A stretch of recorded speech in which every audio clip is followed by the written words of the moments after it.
Hi everyone.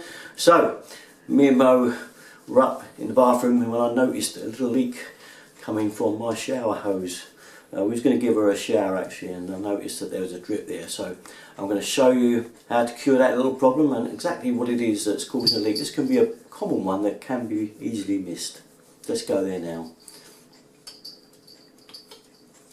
There we have our leak from our shower hose, spotted it this morning.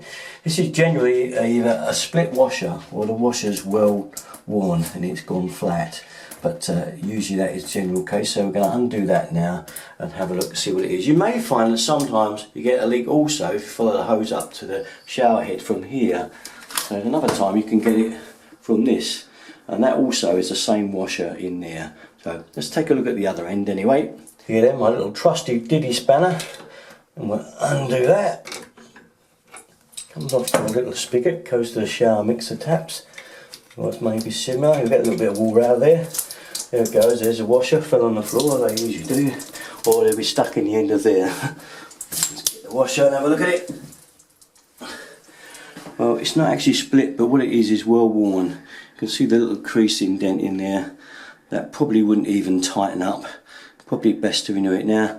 You can get these shower washers, but what I use, because I find they're very thin, too thin, and I get a tap washer and drill the middle out. So what you get is this is a tap washer. I've drilled out because I like the fact that this is a lot thicker. I think they need something with a bit more body in there because they wear too quickly. So I like to use a tap washer. So it usually has a little hole in the middle, but I've just drilled it out.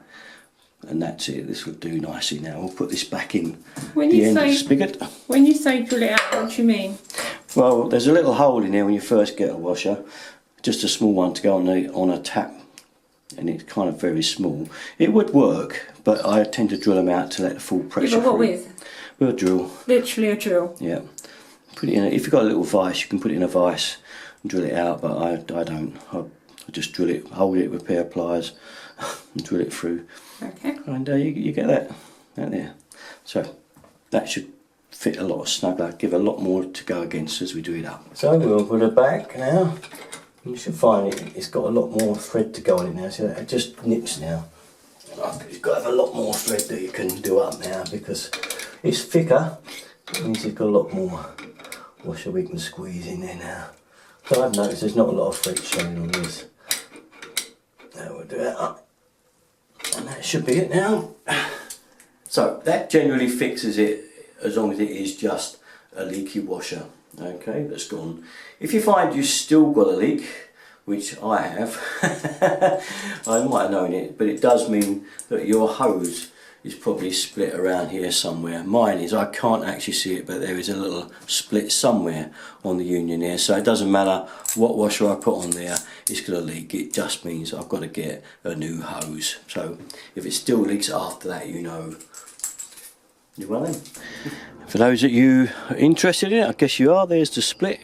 See it in the rubber there, that round ring split. That's why this one was leaking rather than the washer. But do check the rubber washer first. And if you want a thicker one, do what I've done there. But in my instance, that's the problem. Something else to check. And that's it.